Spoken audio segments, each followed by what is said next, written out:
Why are the generations so different to each other? Okay, hold up. It's all about thinking about things from their perspective. Just for a moment, imagine what it would have felt like if you were a 12-year-old reading the newspaper headline in 1945, "The war is over." Or as a teenager in 1969, watching a newsreel of Neil Armstrong landing on the moon, saying the immortalized words, "One small step for man, one giant leap for mankind." Or again, being a kid watching the Berlin Wall crumble live on TV in 1989. I watched that as a kid, and it was an unbelievable experience. Many of us can remember watching the tragedy that took place in New York City on September 11th, 2001, and the Bali bombings that followed in 2002. But what was it like for the generation, the millennials, who were growing up watching that whole war on terror take place? You can't tell me that it didn't impact their view of the world. And COVID, well, that's still fresh in our minds, isn't it? I can only imagine how it impacted the young people in classrooms and trying to learn, having to deal with all that. These events are not only significant historically, but for those who were children or teenagers at the time, they had a hand in forming their generational perspectives because of how it made them feel and how it made them see their world. Hello, my name is DrJJAzz, Azzopardi, and I'm passionate about helping you unite the generations. More times often than not, problems that take place within a community, whether that be a local church community or maybe in a corporate workspace, they're due to one generation not understanding or not respecting another generation.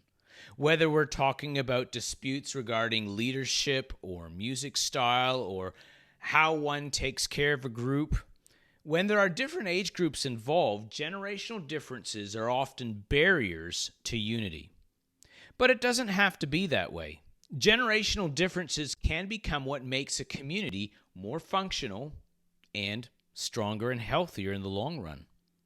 I'd like to take you on a journey to better understand how to build and maintain an intergenerational community and unite the generations.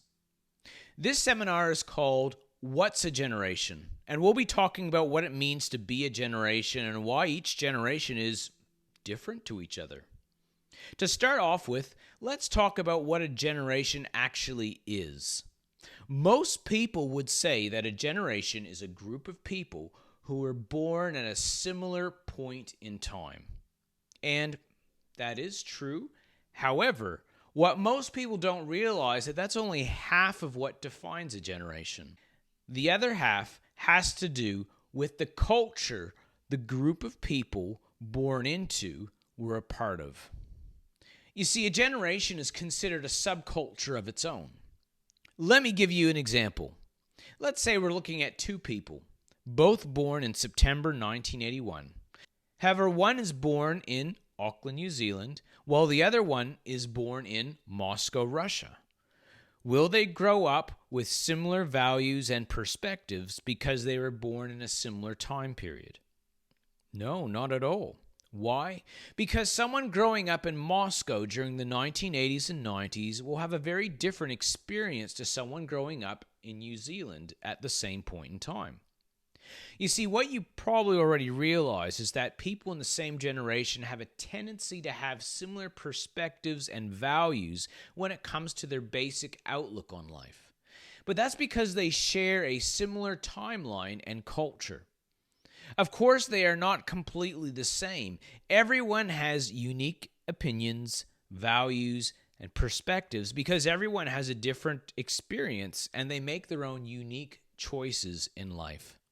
However, the more similar their experiences have been, the more likely they'll see the world in a similar way. For example, many people who went to school in the 1980s in North America will have a memory of sitting in a classroom and watching the Space Shuttle Challenger blow up live on the air in 1986, killing 7 astronauts, including a school teacher. Could you imagine what it was like for those of us who experienced this? We sit in a classroom, our teacher says there's something exciting to watch on the news.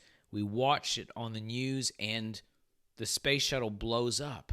We're all thinking in the classroom that this must be some movie. Meanwhile, the teacher is panicking, trying to shut the TV down because they don't want to expose the kids to trauma. This took place to millions of kids in North America, me being one of them. There's reasons why Gen X have a bit of a pessimistic view of the world. Events like these are called formative events. They are shared experiences of a generation that take place as a generation is developing, so roughly between the ages of 4 and 22. This can take place on an individual level, but in a generational level, it can happen with things like the Challenger disaster, the moon landing, 9/11, the bombing of Hiroshima. All of these kinds of things are considered generational formative events. And these shared experiences, whether they are a single event or perhaps just a routine that people do at the time, such as going to a full service station when you need fuel in the 60s and 70s, or listening to a modem turn on in the 90s. Remember that? Or having to wear a mask during the pandemic in 2020. These shared experiences are from people who only at that particular point in time will really understand. And it's these experiences that give each generation their characteristics, their perspectives on life, and how they prioritize values.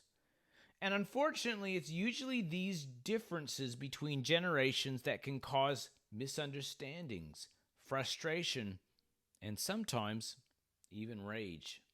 So if it's uncomfortable for lots of different generations to be together, why would you want to have a community that's made up of so many generations at once? Simply put, because no generation can stand alone. We're actually healthier, better people for having older and younger people in our lives. And let's include people who might be the same age as us, but who come from different ethnic backgrounds. You see, what makes each generation unique can be something beneficial when they're all working together. Lots of studies have been done which shows how the young benefit from their elders in terms of learning, in terms of resources, in terms of purpose and identity.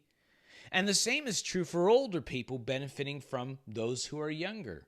The young share new information, share new ideas. They push the boundaries, they ruffle feathers and get people uncomfortable because they're trying to get them to think in a different way. And this is actually really good for us as people. Not to mention legacy. This can't be attained without young people involved. Some generations have strengths like independence and resourcefulness. Some have higher optimism rates. Some are more entrepreneurial. Some can multitask better than others.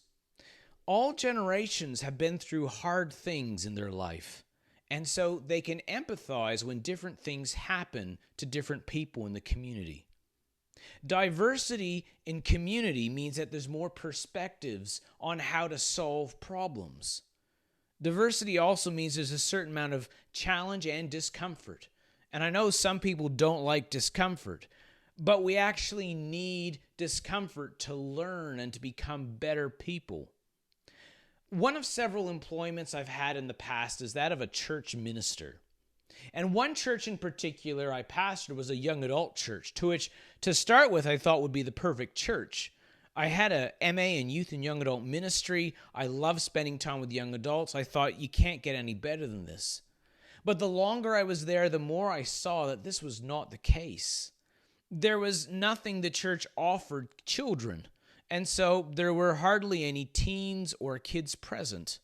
And so it meant that whenever a young couple would have children, they would inevitably leave the church to go somewhere else so that their kids could actually get what they need from a church, and I couldn't blame them. It also meant there was no one younger for the young adults to mentor, so they didn't know how to really teach or discipline those who were younger or less experience in themselves. And not having older people meant there were very few people who would mentor them and disciple them and teach them how to be good leaders. They didn't have the experiences of the older generations to help with decision making. And I want you to imagine what potlucks, what shared meals look like when you had mostly college students attending. Whenever anyone got together, it was chips and cookies and pizza. And as much as I love those things, we needed other things at the table, like main meals, roasts and salads and homemade goods.